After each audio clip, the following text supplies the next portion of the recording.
어제 아침 출근 시간 김포 도시철도 골드라인에 탑승한 승객 3명이 호흡곤란 증세로 쓰러졌습니다. 온라인에서는 가스테러인가? 이런 반응을 보이면 다른 지역 사람이고요.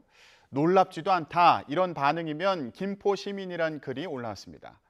김포는 황금 들판의 고장이라고 하죠. 그래서 열차 이름도 골드라인이라고 하는데요. 어쩌다가 콩나물 시루라는 비판을 받는 건지 해결 방법은 없는 건지 전문가와 알아보는 시간 마련했습니다. 유정훈 아주대 교통시스템공학과 교수 모셨습니다. 안녕하십니까? 네, 안녕하십니까? 네. 아니 지하철을 탔는데 승객이 호흡곤란을 겪는다. 이거 승객들이 너무 많이 타서 그런 겁니까?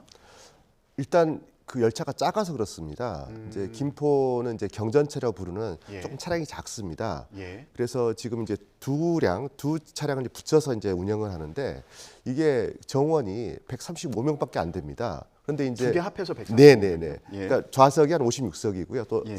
이제 서 있을 수 있으니까 그 정도인데요. 우리 서울 지하철이 딱 한 양, 전 하나가 한 160 정도 되거든요. 예. 그러니까 굉장히 작은 거죠. 네, 이거 두 개를 붙여가지고 135명이 탈 수 그렇습니다. 있는데 서울에 있는 일반적인 지하철을 생각해 보면 한 하나- 개 칸에 160명 정도가 정원입니다. 160명 정도 탈수 있다. 근데 지금 뭐 한 400분 정도가 타시잖아요. 그러니까 이거 뭐 이 감당이 안 되는 사이즈인 겁니다. 예, 보니까 이거 열차 혼잡률이 285%라고 네네네네. 하더라고요. 이 정도면 얼마나 위험한 건가요? 보통 저희가 이제 그 정원은 뭐 135명이어도 예. 한 50% 정도, 그러니까 150%까지는 그래도 뭐 탈 수는 있습니다. 근데 한 150이 되면 일단 열차 내에서 움직임이 불가능하고요.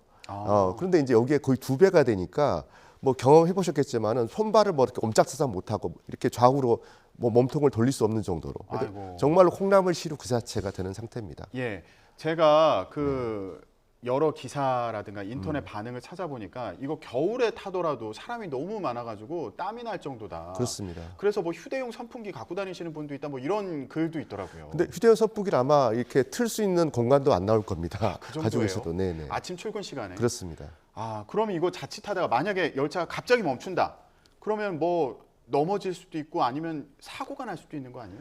이게 참 그 아이러니한 게 이렇게 콩나물 시루다 보니까 넘어지기도 쉽지 않습니다. 그런데 이제 문제는 예. 결국 이번에 그 이태원 참사 때도 결국 압사라는 굉장히 끔찍한 사고였지 않습니까? 근데 지금도 굉장히 숨이 막힐 정도인데 돌발 사고 갑자기 급정하게 되면 우리가 이제 관성의 법칙이 있잖아요. 예. 갑자기 이렇게 뭐 버스 타더라도 이렇게 쏠리기도 하는데 예. 이 상태에서 이렇게 갑자기 압력이 가해지면 어떤 상황이 벌어질지 정말 상상하기 끔찍할 정도의 상황입니다.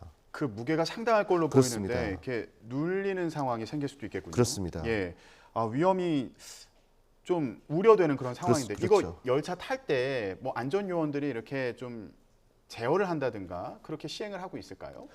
그래서 이제 서울시 같은 경우도 지금 이제 그 안전 수칙에 일정 정도 이상의 혼잡도가 발생을 하면 예. 뭐 무정차 통과를 한다라든지 아니면 이제 안전 요원을 배치해서 뭐 그 승차를 좀 제지한다라든지 뭐 이런 그 규정은 마련해놓고 있습니다. 예. 그렇지만 현실적으로 출근 시간 정말 1분 1초가 이게 정말 그 아까운데 못하게 하면 그 시민들의 또 불만이라든지 항의가 예상이 되잖아요. 네. 그러다 보니까 적극적으로 이렇게 그 승차를 제지한다라든지 예. 심지어 이제 저희가 그 승강장에 들어가는 거, 그러니까 개찰구에서 이렇게 진입하는 것도 좀 우리가 좀 그 통제를 해야 되는데 이것도 쉽지 않은 현실적으로는 그런 예. 상황입니다.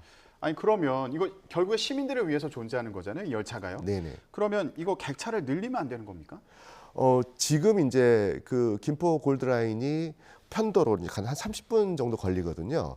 그런데 이제 지금 현재 그러니까 23편성 그러니까 뭐 예. 버스로 다 23대가 달리고 있는 건데 그 기술적으로 지금 뭐 배차 간격을 가장 땡긴 게 지금 뭐 3분 한 7초 정도거든요.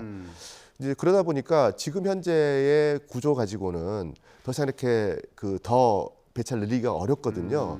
뭐 그리고 이게 또 악순환이 계속되는 게 이제 사람이 많이 몰리다 보면 승하차라는 시간이 굉장히 많이 소요되잖아요. 예. 그러다 보니까 그 기술적으로 가능한 시간조차도 지키기가 쉽지 않은, 그러니까 연착이 되는 뭐 이런 상황이 발생할 예. 수밖에 없습니다. 보니까 이미 배차 간격이 한 3분 7초 정도. 네, 아주 최대로 예. 최소한으로 줄인 겁니다 지금. 이 정도면 열차가 이제 빨리 오는 편인 거잖아요. 그렇죠. 뭐 그렇습니다. 그런데 지금 승객이 워낙 밀리다 보니까 이거 타고 내리는데도 시간이 걸리고 그럼 이것도 시간이 밀릴 수 있다. 이런 부분을 좀 그렇습니다. 우려를 해주셨는데 그렇다면 아까 말씀드린 것처럼 여쭤본 것처럼 객차를 좀 늘리면 한 번에 많은 사람이 탈 수 있지 않을까 이런 생각도 해보는데 이것도 또 현실적으로 쉽지 않다고요. 네, 그 일단 지금 이제 이 구조가 이게 일양 편성인데 예. 그 승강장을 가보시면 딱 거기에 맞춰서 건설이 되어 있습니다. 아, 그 역 자체가 그렇습니다. 예, 두 개의 예, 그, 딱 맞춰서 되어 있습니다. 예, 칸만 딱 설 수 있도록 그렇죠. 되어 있는 거예요? 예, 근데 이게 참 그 이해가 안 되는 부분이 사실 가장 유명한 또 그 악명 높은 전철 9호선이었잖아요. 예. 정말 유명한. 이제 그 같은 경우에는 처음에 공사를 설계를 할 때 조금 승강장을 여유 있게 만들어 놨습니다. 그래서 기억하시겠지만 지하철 9호 처음에는 이제 내량, 그러니까 네 개를 붙여서 다니다가 예. 이게 뭐 혼잡이 높아지고 이제 사람이 많아지니까 6량, 지금 8량까지 이렇게 늘렸거든요. 근데 김포 골드라인은 이게 역 자체가 딱 정확하게 그 두 량만 이렇게 다닐 수 있게 만들었기 때문에 예. 뭐 이렇게 열차를 늘릴 수가 없는 그런 구조입니다. 아, 그렇군요. 9호선 같은 경우에도 이제 승객들이 많이 타다 보니까 압력이 늘렸습니다. 높았다. 네네. 그래서 이게 열차를 늘려 맞습니다. 나갔군요. 네네. 근데 이제 역을 만들 때 좀 여유 있게 그렇습니다. 열차를 늘리더라도 정차할 수 있도록 그렇죠. 그렇게 설계를 해놨는데 지금 이 골드라인 같은 경우에는 2량 정차형으로 지금 설계가 네, 됩니다. 이 뭐 이게 말씀이시죠? 물리적으로 불가능합니다 이제는. 이게 열차를 만약 길이를 늘린다고 하더라도 이거 세우려면은 대공사를 해야 되는 그런 상황이겠네요. 그렇죠. 뭐 이걸 역을 다시 지어야 되는 상황이기 때문에요. 이건 뭐 배보다 배꼽이 더 큰 상황이어서 예. 예, 그건 불가능하다고 보는 게 맞습니다. 예. 아니 그러면 이거 지금 열차를 늘리는 것도 쉬워 보이지 않고요. 그리고 역을 뭐 다시 지어야 되는 상황이다 이런 얘기까지 또 해주셨는데 배차 간격을 더 줄이는 것도 현실적으로 쉽지 어렵습니다. 않아 보이고 네네. 그리고 그게 크게 의미가 있을지도 네. 잘 모르겠다. 왜냐하면은 승객이 워낙 많다 보니까 이게 계속 또 밀릴 수 있다 이런 지적을 해주셨는데 그러면 이거 애초에 수요를 좀 잘못 예측한 거 아닙니까? 김포에 신도시도 있잖아요. 뭐 그 당시에 2000년 초반인데 그 당시에 뭐 전문가들이 이제 여러 번 이제 연구를 했기 때문에 아마 수요 예측을 잘못하지 않았을 겁니다. 이제 근데 문제가 이제 우리나라의 이 제도가 이제 기획재정부의 예비 타당성 조사라는 걸 거치게 됩니다. 예. 그런데 이제 그때만 하더라도 아무래도 이게 워낙 그 타이트하게 조사를 하다 보니까 계속 이렇게 그 기재부 문턱을 못 넘었어요. 그러니까 원래는 이제 9호선 같은 중전철을 이제 가져오자는 이제 계획이었는데 원래는 9호선을 연장하는 맞습니다. 그러니까 계획이었던 예, 그런 거예요? 이제 그 중전철을. 근데 이제 자꾸 기재부 문턱을 못 놓다 보니까 그 당시에 이제 의사결정을 한 거죠. 일단 우리 돈으로라도 짓자. 김포시에서 맞습니다. 예. 이게 100% 김포시 재원으로 이게 이제 건설을 되다 보니까 사실 그런 중전철은 불가능하고요. 지금처럼 그런 뭐 조그만 사이즈의 2량짜리의 그런 경전철을 일단 뭐 건설해서 운영을 하게 된 겁니다. 예. 아니 그러면은 이게 결론적으로 그래서 경전철이 들어섰는데 지금 신도시 들어서고 사람은 계속 늘어나고 있는 상황인 그렇습니다. 거 아닙니까? 그럼 네. 앞으로는 더 혼잡해질 수 있는 그런 상황이 우려되는 거 아니에요? 맞습니다. 지금 일단 당장 뭐 그 2000년대 초반에 비해서 인구가 2배가 늘었습니다. 김포시가 예. 이제 그 50만 정도고요. 근데 지금 보면 수도권이 계속 확장되고 특히 한강 이남 쪽 그러니까 그 서측으로의 개발 압력이 굉장히 많습니다.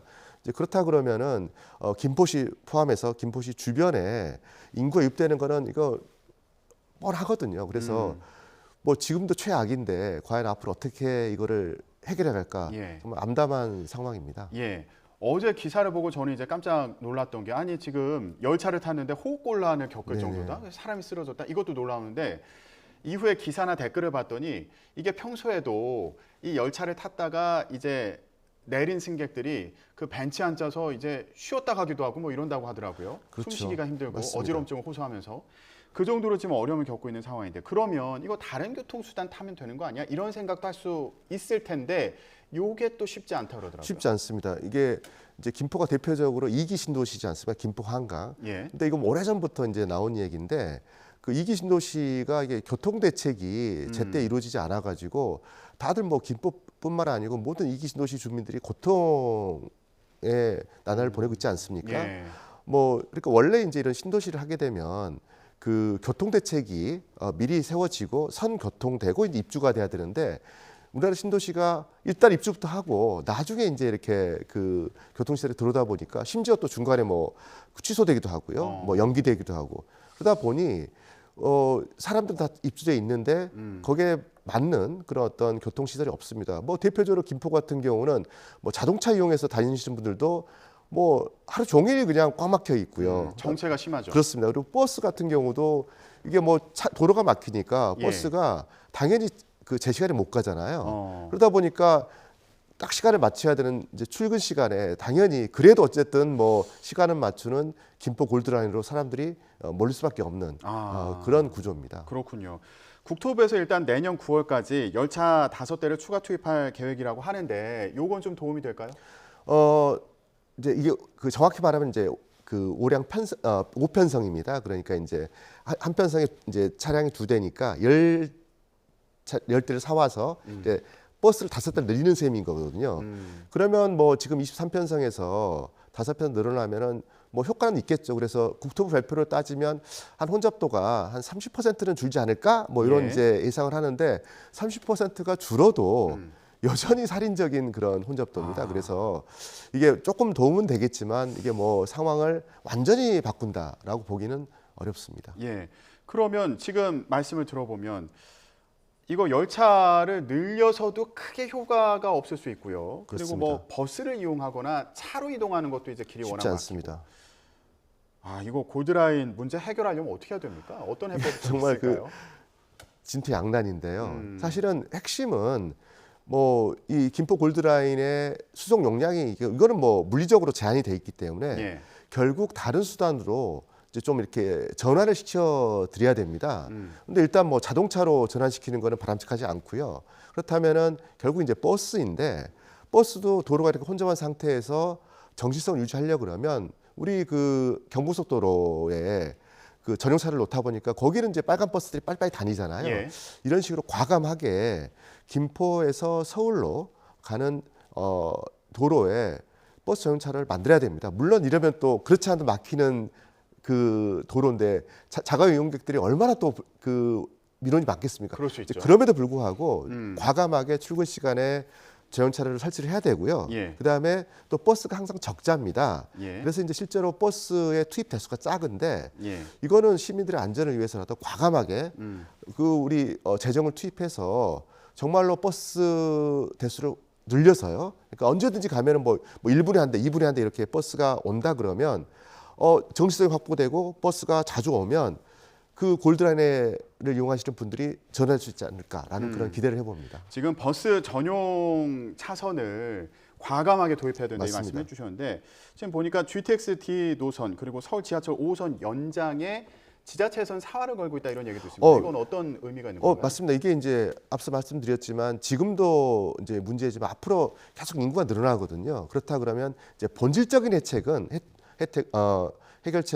그런 GTX 같은 빠른 급행 철도 그다음에 이제 5호선을 연장해서 하는 게 그게 맞습니다. 그래서 그 부분은 당연히 추진이 돼야 돼. 그것도 패스트트랙으로 빨리 이제 추진이 돼야 됩니다. 네. 그렇지만 아무리 빨리 추진된다 하더라도 이게 시간이 많이 걸리는 그런 대규모 사업이거든요. 그래서 지금 이제 말씀하신 GTX-D라든지 5호선 연장은 가장 빠른 네. 추진을 하고요. 일단 당장 사람이 이게 뭐 너무 위험하니 그러니까요. 당장 내일 아침에 어떻게 해야 되나. 그래서 예.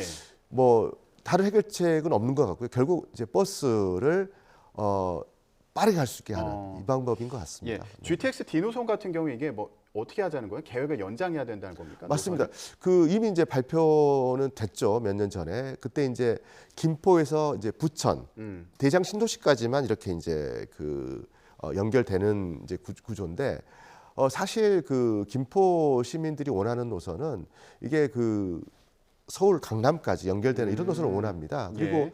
구조적으로도 수도권에 동선을 연결하는 GTX 노선이 없기 때문에 저희 전문가들도 김포 부천에 그치면 안 되고 김포 부천 서울을 거쳐서 하남까지 연결되는 이런 동선을 연결하는 그런 이제 GTX9이 개통이 된다 그러면 예. 김포 시민들 같은 경우에는 정말로 가장 뭐 좋은 어떤 선택지가 될 수 있습니다. 예, 골드라인의 문제를 해결하기 위해서 여러 방안에 대한 연구가 필요하다 이런 말씀을 좀 들어봤습니다. 네, 지금까지 유정훈 아주대 교통시스템공학과 교수와 함께 얘기 나눠봤습니다. 말씀 고맙습니다. 네, 감사합니다.